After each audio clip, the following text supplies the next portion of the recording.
Live better and longer with the Fitzness Show, hosted by fitness expert, author, and TV personality Fitz Koehler. She'll tell you why diets are dumb, supplements are snake oil, and the truth about how you can earn a lean, hard, pain-free, and athletic body. Now for our favorite bossy blonde, Fitz Koehler.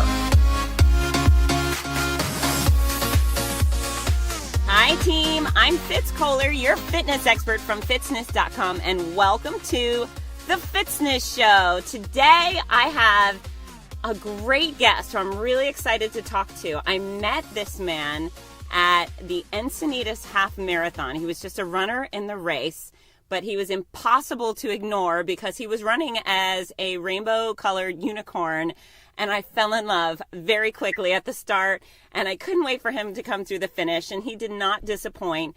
His name is Cory Sager, and I'm going to tell you about him by reading his Instagram profile, because I think it's the best intro I could give. It says, former fatty turned runner, lost 125 pounds, gay and proud, full of energy and life. I'm not sure if this is up to date, but it says he's run 26 half marathons, 5 full marathons, and he's currently training for the gay game. So welcome, Cory Sager. Hi. Is this where I talk? This is where you talk. Good job. Hi. No, thanks. Hi, everyone. I'm really excited to be a part of Fitz's podcast. Never been part of one before. I definitely think I have a lot to say. She summed it up very well. I love to run. Running has been a huge catalyst in my life. It's really morphed me into the person I am. And as she said, like with the rainbow bright outfit, it's just part of my personality. You know, there's one side of running where you can be serious and, you know, we train hard to get the results, but also we always need to keep an open mind as to why we do this. It's supposed to be fun and a long-term thing. Amen. Amen. Well, you, like I said, you caught my eye and I thought, I love him. That was it. I knew nothing else about you. I just thought, I love that guy because you showed up and you made me smile and you made it fun for everybody around you. And that's exactly what I want to do. I design those outfits and I design races where, just to go in with a laid-back personality, but also keep it fun and keep the runners engaged because, it's never easy going out and running 13.1 miles. Or, I don't think I would ever do Rainbow Bright for 26.2, but for half, it's definitely in my wheelhouse. And as long as I can keep people lighthearted, keep it lighthearted, and take their mind off of what they're doing, that's really why I do it. Well, the other runners. I tell you what, that is something that, I have a few old injuries I deal with, and they always show up by mile 10. And when I get cranky, I heavily rely on the people around me for entertainment, whether they know it or not, but I might be watching their gait, but sometimes it's their hair, their hat, their outfit. And so if I were able to run behind you for a while, that would certainly take away the pain. And that's what a lot of people say.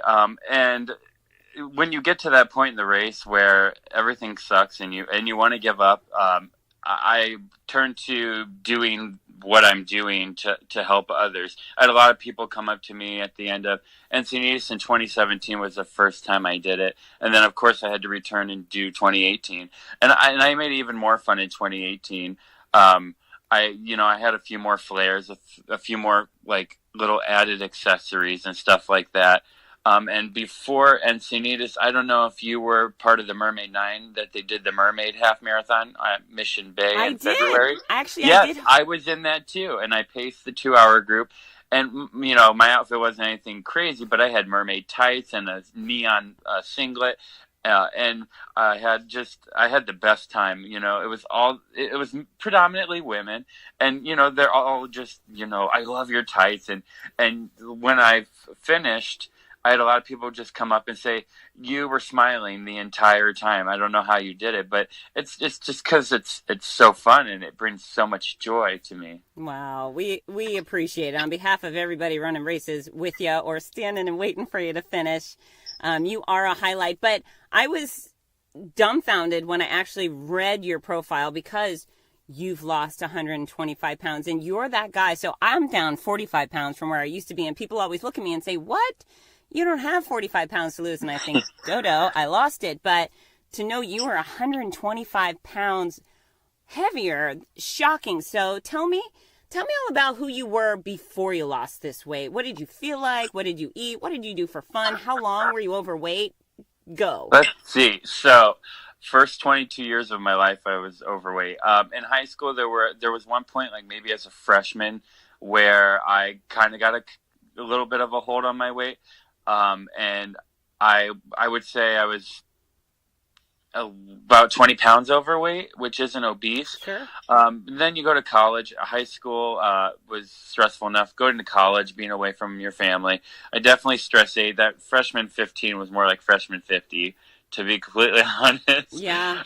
And from there, I thought I thought I knew who I was at that point, but it wasn't really until 2011 I was with friends in Columbus, Ohio for New Year's Eve.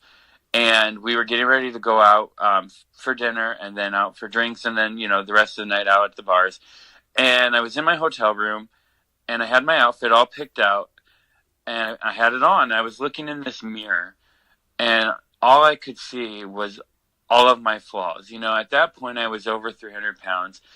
I had maybe been walking. I tried to get to the gym. This was late, maybe 3 months into the weight loss journey. But that moment when I saw myself in the mirror and how discouraged and then how happy I was, I remember bawling my eyes out. And I just was, this is totally honest here. I drank myself to a blackout that night. Wow. Because I was so embarrassed. I was so afraid to show people who I was.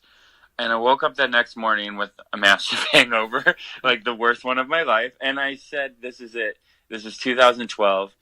You're 1 year from graduating from college. You have got to get a hold of your life. You've got to do this for yourself because nobody else is going to do it for you. And it's time to stop making excuses. And it's time to start putting in hard work and being that person you can be. I knew deep down I had this fire that would eventually ignite. I just had to have that moment in my life where it happened. And that was seeing myself in that mirror that night before and just disgusted at how I let myself go and how I was embarrassed to let other people see me out and about. So I don't remember much from the night before. Right. But 2012 started out with a bang. I got a gym membership. Times a week, 2 hours a day. I gave up soda. I never was a huge soda drinker, but I gave up pop completely. I cut out fast food. I would not go to I would not go to a fast food restaurant. And even at that time, compared to my nutrition now, it wasn't great, but it was better. It was better than going and having fast food 3 times a day. Yeah. And 4 cans of soda. And I mean, I could go on and on and on about what I did every day, but for the most part, I would add I started eating vegetables. You would not believe this, but until I was probably 21, 22, I would not eat vegetables. I didn't like anything like spinach, like lettuce, like tomatoes. I mean, I still don't like tomatoes, but it amazes me as we get older and try new things how really they're not that bad. I love avocado now. I mean, who doesn't love avocado, especially being out on the West Coast? But all these things that I once was terrified to try because I was afraid I would not like them, I really like them, and it opens a whole new world into nutrition and eating well. But that year I had signed up for a 5K. I wanted to prove to myself that I could run a 5K without stopping. And so I would go out in the evenings after dark because at that point, I didn't want people to see what I looked like during the day. It's kind of sad, but I would go out after dark and I would do these, 5-minute runs and 2-minute walks, not even 5-minute runs, like, 3-minute runs, 2-minute walk.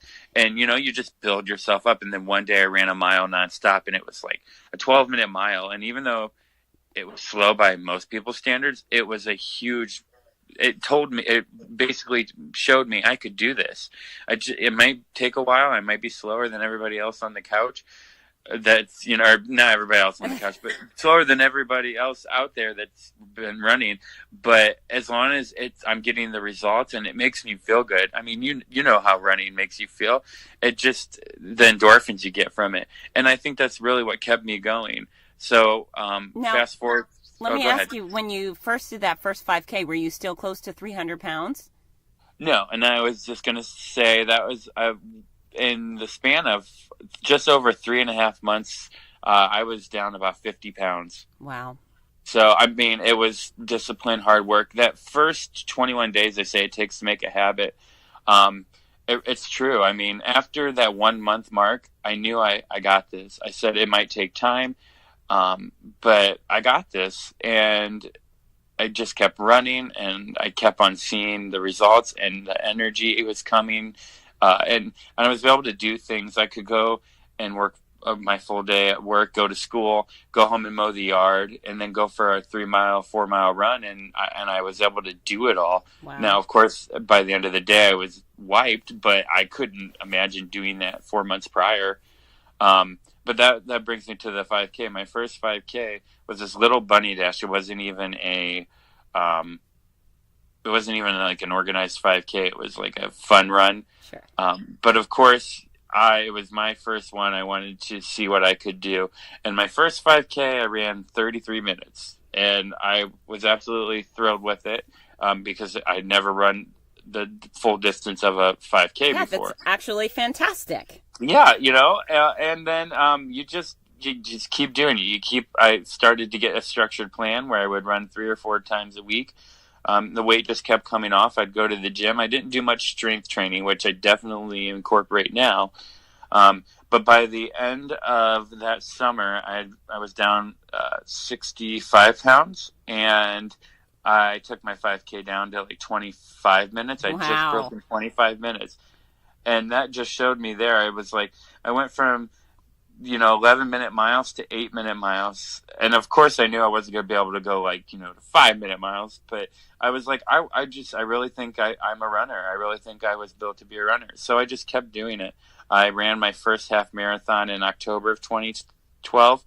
And I ran a 1:58, which is sub-9 pace. That's really great. And then just kept building on it. I moved to Columbus in 2013 after I graduated college, and I joined an actual running group.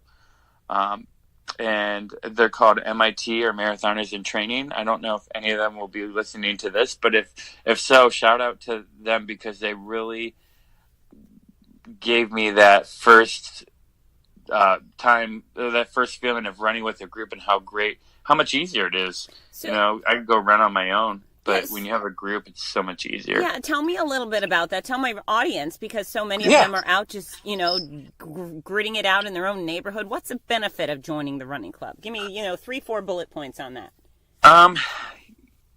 You're meeting other people that come from the same background, and I think that's so important. I've never really met a runner that I didn't mesh well with. I think runners are just some of the greatest people, because they are disciplined, they're structured, they're honest, they fight tooth and nail to get where they're at. So it's just that breed of community. Just they're so welcoming.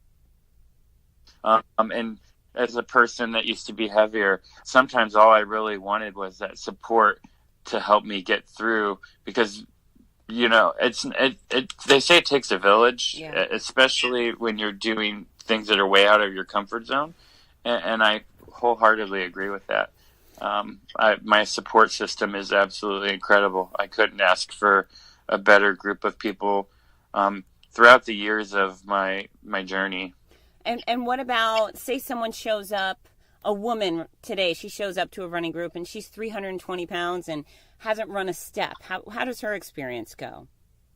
They're scared. They're not comfortable when they first approach you. They feel it's hard to be vulnerable in that kind of situation. And I think the important thing is I definitely, if I met somebody that is a first-time runner, heavy or overweight, I straight go out and say, hey, I was that person. I totally get it. I want to help you as much as possible.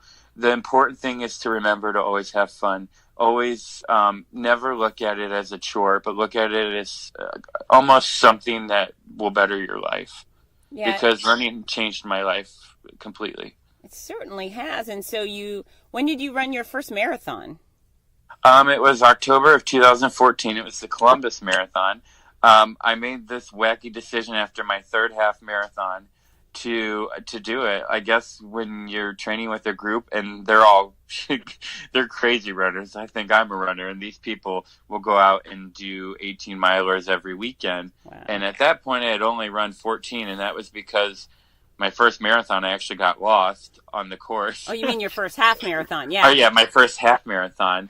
When I ran 158, I actually crossed through the half marathon point at 147. What? So I was angry because it was wow, I just ran this time, but it's not going to be shown. And then the fact that, I'm competitive. I've always been competitive. I can be fun with Rainbow Bright, but I also am very competitive and maybe sometimes a little hard on myself. But I think that's what really defines who I am. But that first half, there was only one person that was supposed to direct the marathoners this way and then the halves to finish. And they weren't there. So I turned left. And before I knew it, I was like, this seems like I'm going to go over. There's the 14 mile. I'm like, oh my gosh, there's a 14 mile marker. I'm on the marathon route. Oh no. So, and by that point I had paced myself to pretty much give everything I had for the distance of a half. So I dragged myself through and I still finished. But at that point in my life, I had only run a little over 14 and a half miles. So to do double that it was scary, but I think having that group that, is going to get you through those longer runs, I said, what have I got to lose? I've always dreamt of running a marathon. So training with them was wonderful. I had no reason to make excuses. Our long runs were Saturday mornings at that time. And we would start at 6 or 7 in the morning, and then this was in the summer, which is never easy. I mean, sometimes it can be 80 degrees by 8 a.m. and if you're out on a 20-mile run, you're going to feel that. But having that group of people, I couldn't have done it by myself. If I had still lived in Ohio and Tiffin, where I'm from, and been running alone, I don't think I would have went through with doing the training for a marathon. So that first marathon in 2014, it was just, that day was just the most amazing day because I realized I can do anything I put my mind to. And I think as a runner, I think runners have that mentality that we don't give up. I mean, when it gets tough, we keep pushing until, we can't push no more. So crossing that line at my first marathon was indescribable. Every emotion under the sun. And I remember I was just so tired. It was cold that day because it's October in Ohio. And I remember crossing the line and just not even realizing what had happened. But I'm sure you've had those moments after an endurance event, something like a marathon, even halves too. I mean, I always cry. I'm so overwhelmed with emotion. I'm so boring and stoic. I don't think that'll ever change. But it's true. It's like you put in all that hard work and then it pays off, and there's just no greater feeling than when you do it. And I mean, obviously you have the support of others, but at the end of the day, you did it. You're the one that crossed that line. Your body went across that line. And I think just looking back at those experiences now, I'm not right now I'm still running, and I actually had a good run this morning. I'm just getting back into the swing of things, but I went through about a 3-month period where I just felt so low because I had a back injury. It was my first real injury ever after 6 years. And I would flash back to those days. There was a time where I couldn't even run. So as long as I'm getting out there and doing good for my body, then it's a win in my book. I love that. You have really adopted the lifestyle that lasts forever. And you even talk the talk. You hit all my buzzwords. I had no excuses. I can't make any excuses. I've got every opportunity in the world. And you take ownership of your success, and all of those things put together equal longevity in fitness. You know, you really hit the nail on the head with this thing. Well, and it doesn't help nowadays that all these races have, chip timing and tracking. So my results are being posted, my splits are being posted on Facebook. It's like, oh, I can't slow down. These people expect me to do this. It's like, so it's kind of funny. And that's in my back of my mind too. It's like, this person wouldn't give up. I can't give up. Things get tough, but you just find that willpower to keep going. Yeah, it's interesting. You were talking about being there for as inspiration and entertainment for the other runners, but I'm sure you, like I, if I start in a later corral, I'll end up passing someone at mile 2 with, I don't know, only one leg or some obvious physical disadvantage, and I think, well, I don't have any excuses. Those are my heroes of the race, right? It's so true. Last year I did the rock and roll half, and at mile 7, I came across this lady with cerebral palsy. I don't know if you remember her, but she was out on the course for almost, at that point, she started at 3 a.m., I think they said, and it was 10 a.m., 7 hours in. And she was at mile 7, and I was just like, this lady is incredible. Like, she's defying all odds. She's not making excuses. She's going to get to that finish line. And I mean, I won't forget that moment. But, seeing those people that like you said, have those physical disadvantages in running, but they don't let that define who they are. I think it's so empowering. Yeah, that's the one thing. I mean, so many people, I'm sure they say it to you. Oh, I can't do a 5K. I wish I could, but I can't. I really want to wring their neck and go, listen. And I want to take their heads and shove them out to mile 6 and make them look. They look and pay attention to who's out here. Now, again, tell me why you can't do this. And, then all of a sudden the excuses kind of whimper away. But, yeah, it's pretty profound to see some of these doers. I love the gritty people. I tell you what, the winner is good for them, but it's those gritty people that just, they're the reason I get on the plane, I love them. So, one of the things that I think is most fun about you, and one of, the things you listed on Instagram, is gay and proud. Has that always been your motto with things? No, I mean, there was a point in my life where I didn't really know who I was. I knew I was different, but I couldn't pinpoint what it was.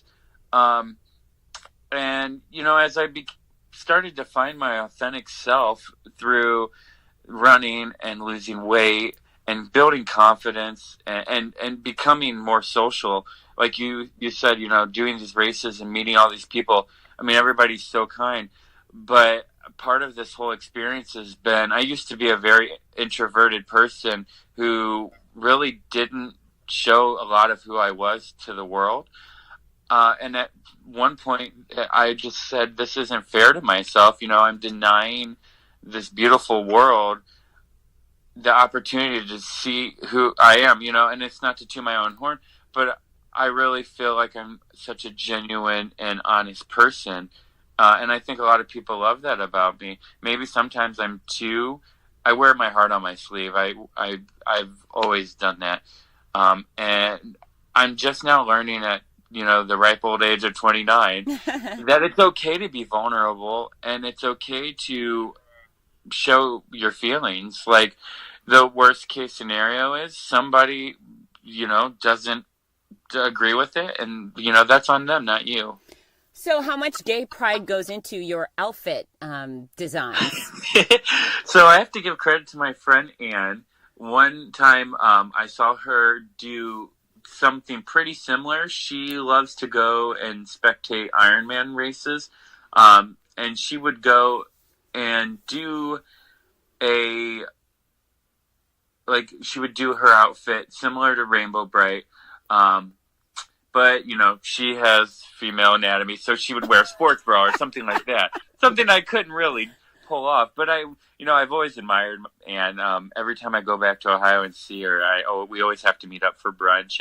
And I still she gave me the rainbow hair and the unicorn horn.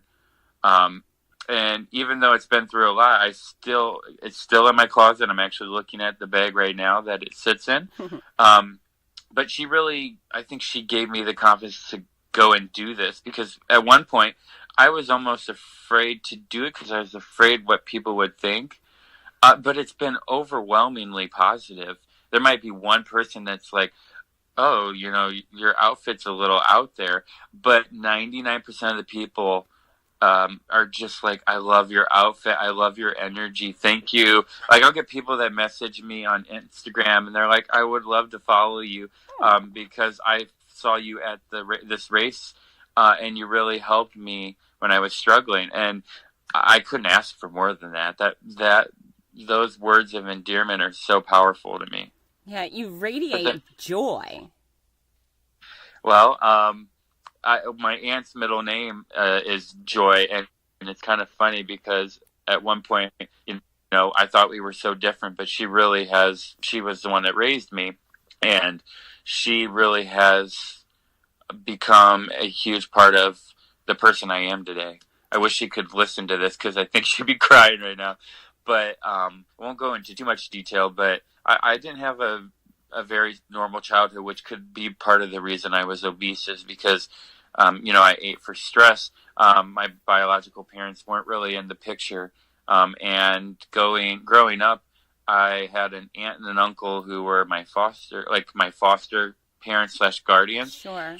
But my aunt really turned into my mother. When I finally grew up and took responsibility and had these life experiences like the weight loss, I really learned how valuable she was in helping me transform as a person. So, like, her middle name is Denise Joy Moore, and it's just so funny. You radiate joy. I think that comes from having her as like a role model in my life. How lucky! It's nice to have someone that you admire and feel grateful to, right? Yeah, I say my favorite person in the whole world. She's just the best person. She makes me a better person. So go ahead. So I got a question. Have you done any of the Pride runs? Because I've seen them lately, and there was one the week after I left Buffalo, and I thought, damn it, I would give my teeth to go to one of those races. Have you done one? They are so fun. Oh. And yes, I've done a lot this year, actually. I went up to Long Beach and did the 10K there. They had a 5K, 10K. And I kept my outfit pretty tame because I was just getting back from injury, and it was almost more of a serious race for me. All right. I kind of wish I would have took it more serious, but or I would have took it less serious. But then I went to Columbus, back to my hometown, and did the Pride there, and that was really an awesome race. And San Diego's actually in 2 weekends. And they have the best Pride 5K. Being from Ohio, and Columbus has a great Pride. I think this year there were maybe 230 runners in it, and that's a great number. But last year, San Diego had 1,050, and they're talking about going over 1,200 this year. And it's just like, that's so cool. Like, to be a part of that. I actually feel like that would be a race that would have 20,000 people. Because I think the support now for the LGBTQ community is just growing, and I don't know, it just seems like a hell of a lot of fun. It is. I mean, gays are so much fun. Yes. If you actually took the time to get to know some of the people that have been ostracized for most of their life, they're actually the people who radiate the most positivity and optimism that you could imagine. And I think that's so cool. It's taking lemons and making lemonade with that.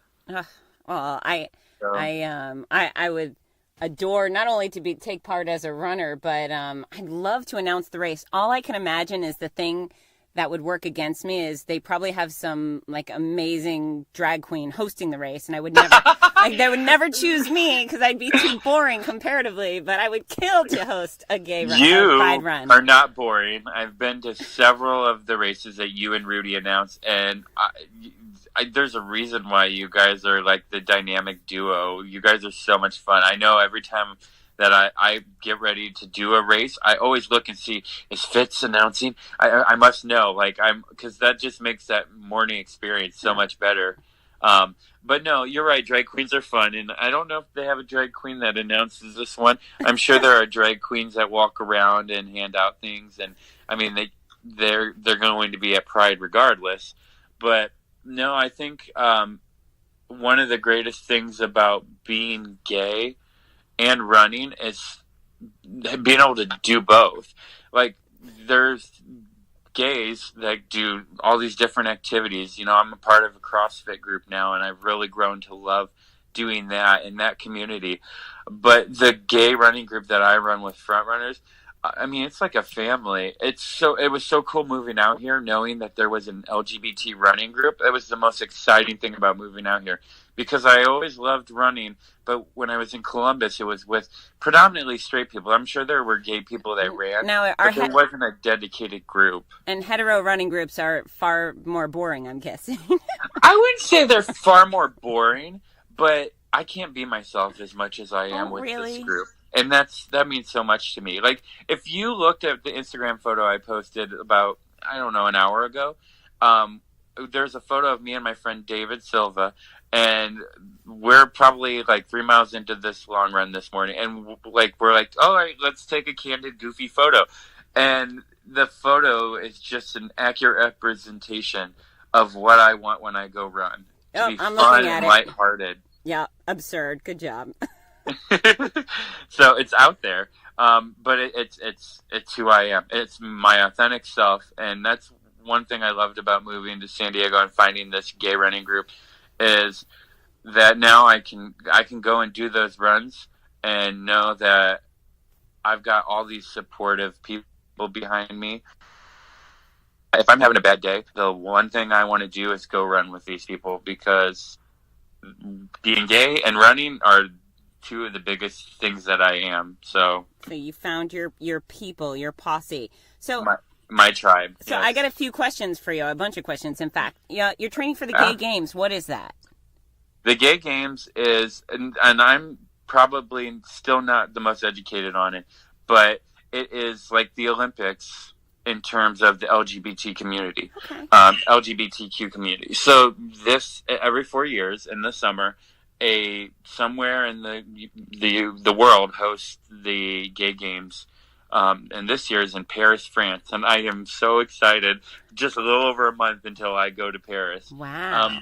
But it is just it's a celebration of who we are, and it is prided on being extremely inclusive and allowing diversity. So even though it's the Gay Games, people are like, well, can straight people compete? And then absolutely. I mean, anybody is welcome to compete. It is just geared towards the LGBTQ community. And at first I wasn't even planning on going, because, I mean, let's be real, those kind of experiences cost money. Right. But one of my running friends in the group just said, you just have to do this for yourself. You now have a passport. It will change your life. And I said, I'm going to do it. I'm not going to have any regrets. I'm going to just go do this, and I'm going to take it all in. Just kind of like my first marathon. That day was to take it all in, to just have the best time I can, and to not sweat the small things. Like, I'm a little nervous about being my first overseas flight, like, you know, on a plane for 9 hours, and I'm 6'6" and all legs.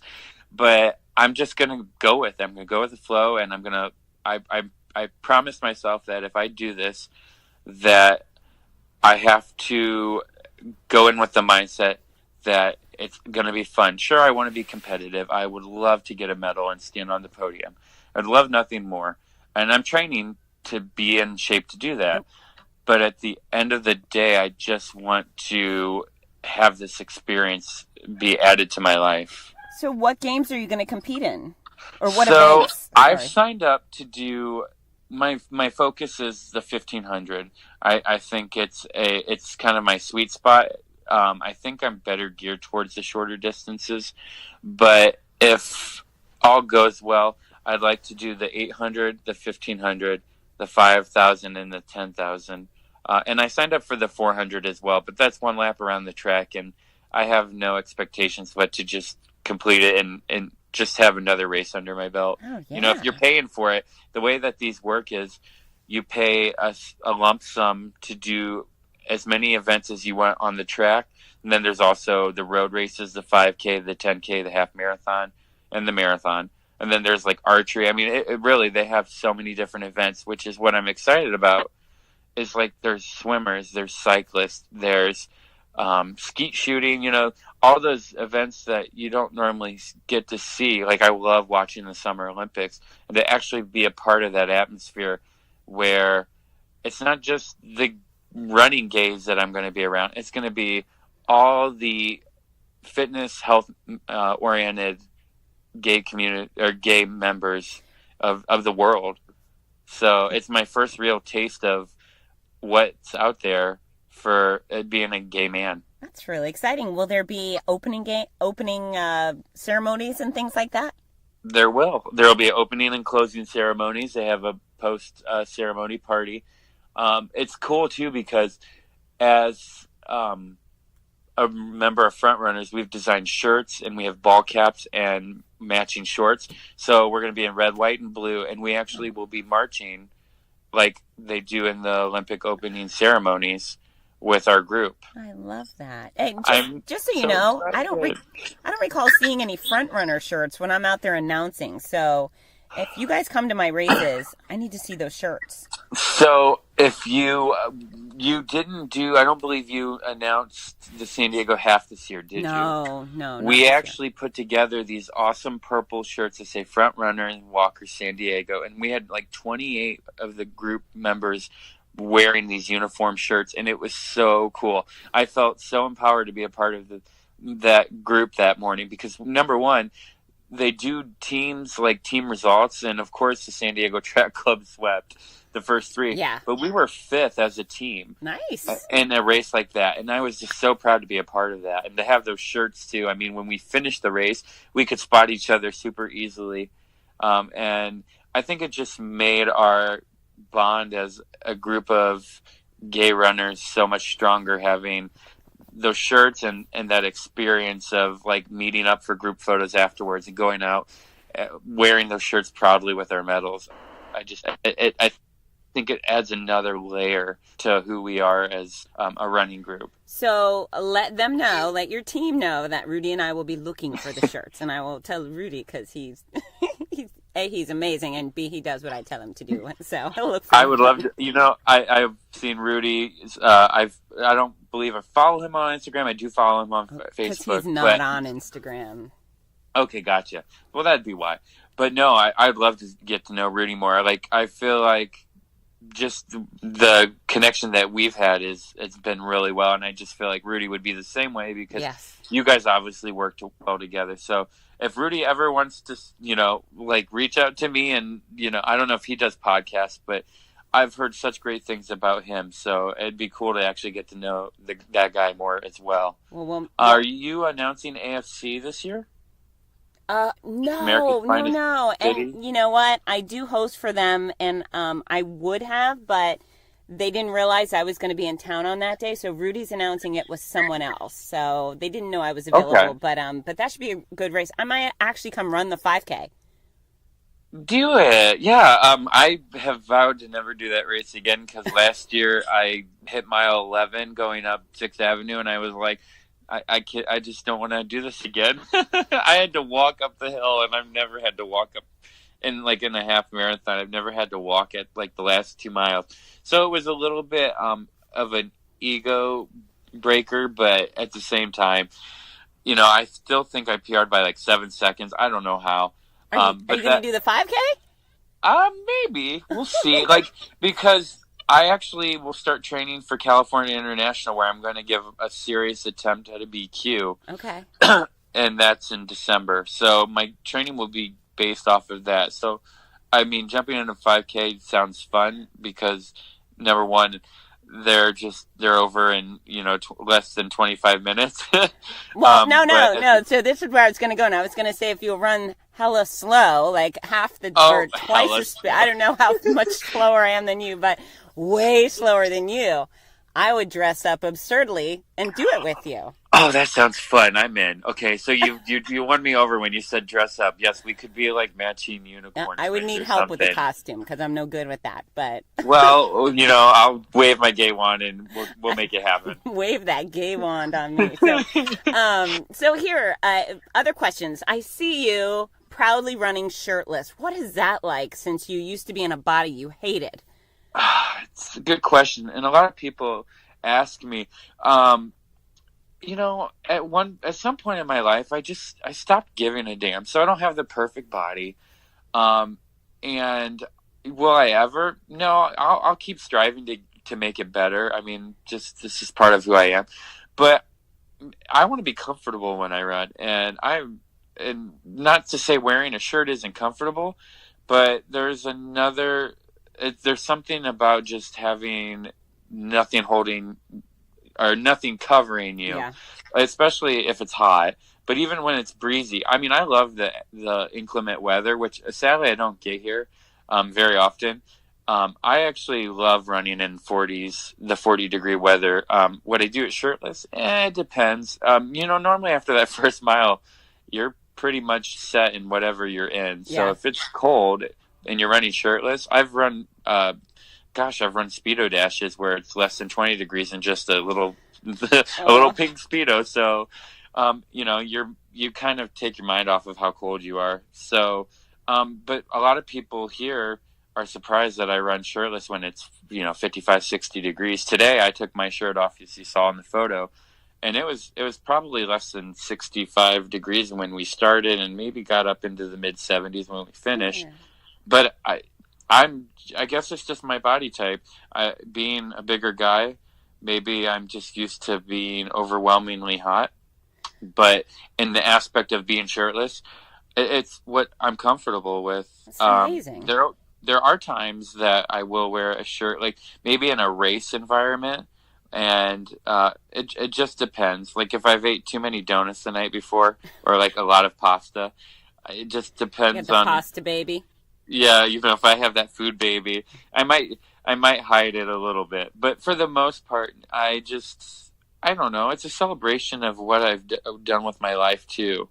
Yeah, it's just amazing. I've earned this body. Yes, you have. Yes, I can't tell you how many people I go back and forth with who won't wear tank tops because they don't want people to see their arms. And I think, for the love of God, nobody cares about your arms. You got to focus on function and performance so you can be better. That's so true. I see people wear cotton shirts and I'm like, what in the world is wrong with you? I can't fathom all the chafing you get and all the sweat sticking to you. Thank you. I mean the good Lord made like dry fit clothing for a reason. That's right. To wipe that sweat off of you.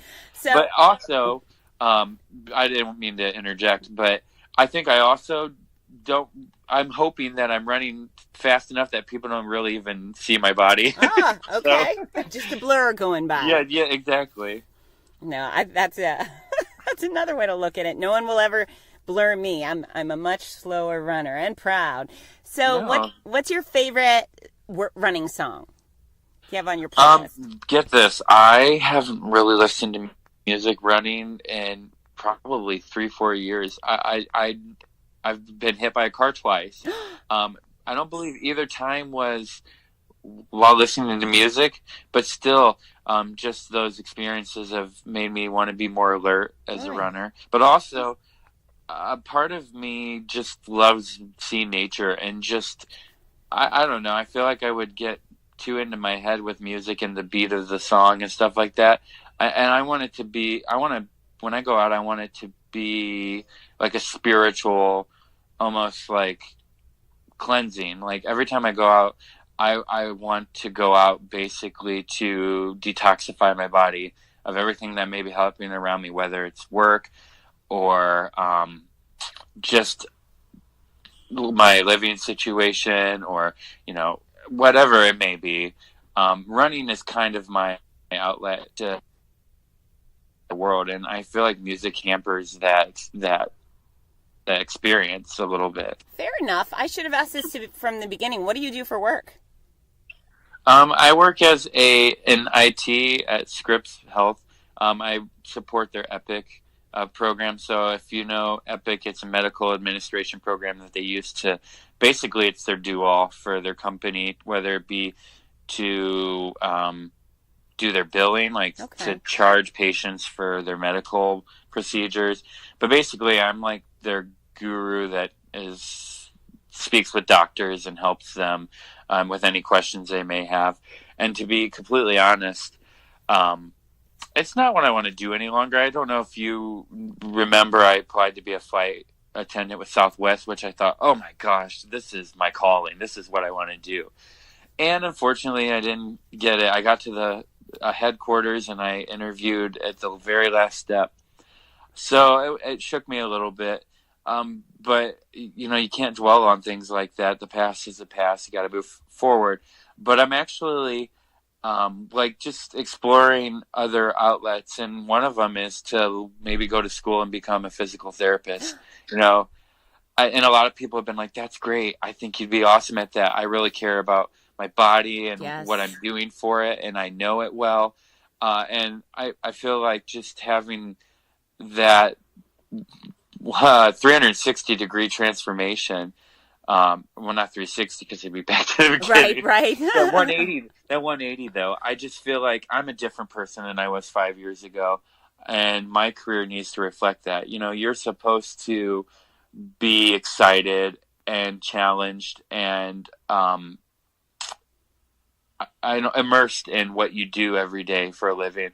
And I think something like that would be what I would be good at, and I'd be passionate about. I think passion plays a lot in when it comes down to it. I think it's an extraordinary profession. When a lot of people ask me about, getting into fitness, and I'm one of the rare few who've been able to make a full profession and living off of fitness, and physical therapy is that kind of next step. Yeah. So I make relatively, healthy people healthier, leaner, faster, stronger. In physical therapy, you're dealing with sicker, injured people, getting them back to point B at least. But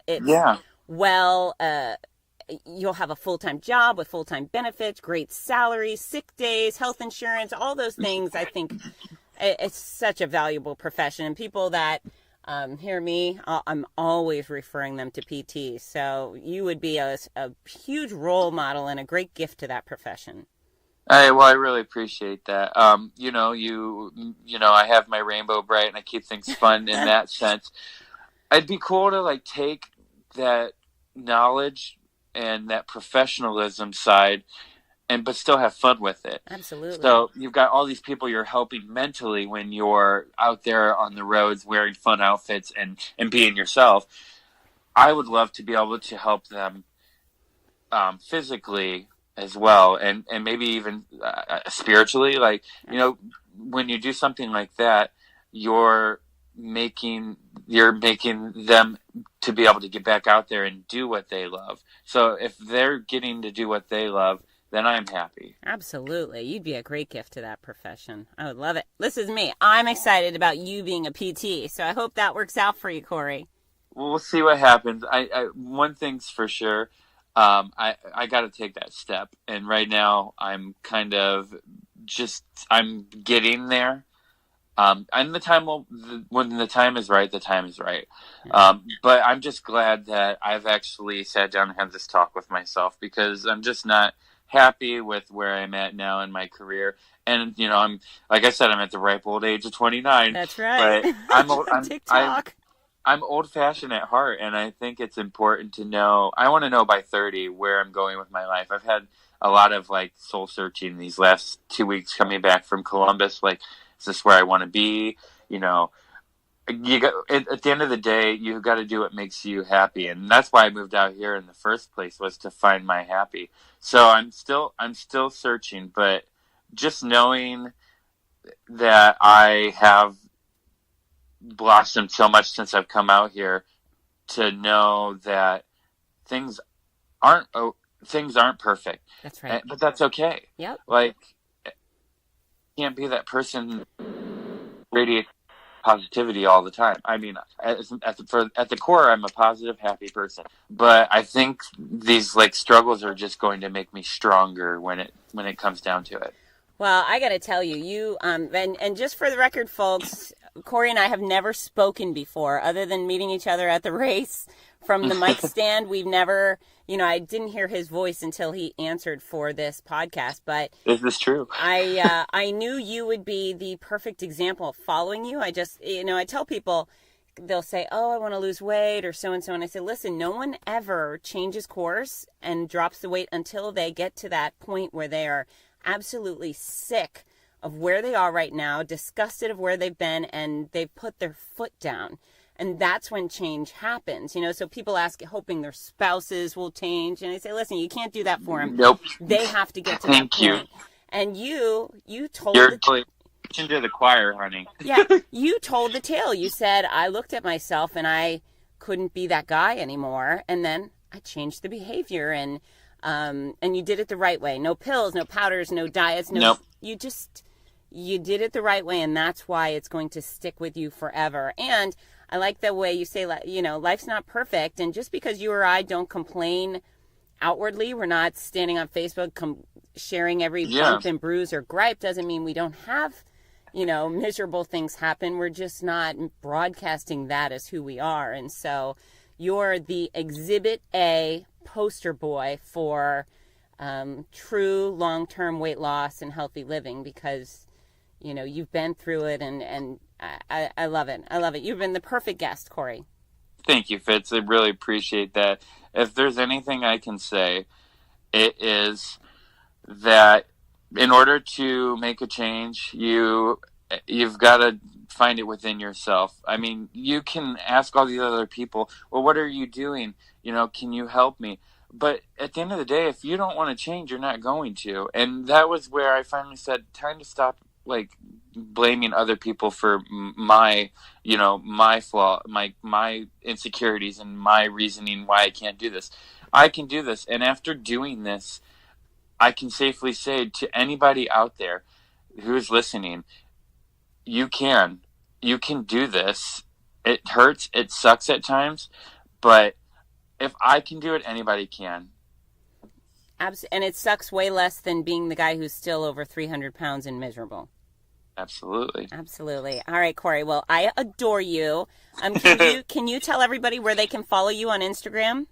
Yes. My handle is run_Cory_run, which is what I put on all of my bibs that are allowed to be customized before any of my serious races, because that's what I want people to yell at me when I'm dying at mile 22 of a marathon. "Run, Cory, run!" I love it. And that's Cory without an E, Cory. Correct. And thank you so much for your time, for sharing your story. It's been an absolutely great one. Folks, if you have not done so already, follow Cory on Instagram. Follow me. I'm at Fitzness. That's Fitzness at Instagram, Twitter, Facebook, whatever. But we want to help you become a success story just like Cory Sager's. Thanks, everyone, and get to work. Bye. Thank you, Fitz. Hi, this is Rudy Novotny, the voice of America's Marathons. We all love how much running has benefited every aspect of our lives, so much so that most of us only wish we'd started sooner. Wouldn't it be wonderful to give the opportunity to children of today? Well, you can. The Morning Mile is a before-school walking and running program that gives children a chance to start each day in an active way while enjoying fun, music, and friends.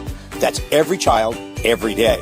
It's also supported by a wonderful system of rewards, which keeps students highly motivated and frequently congratulated.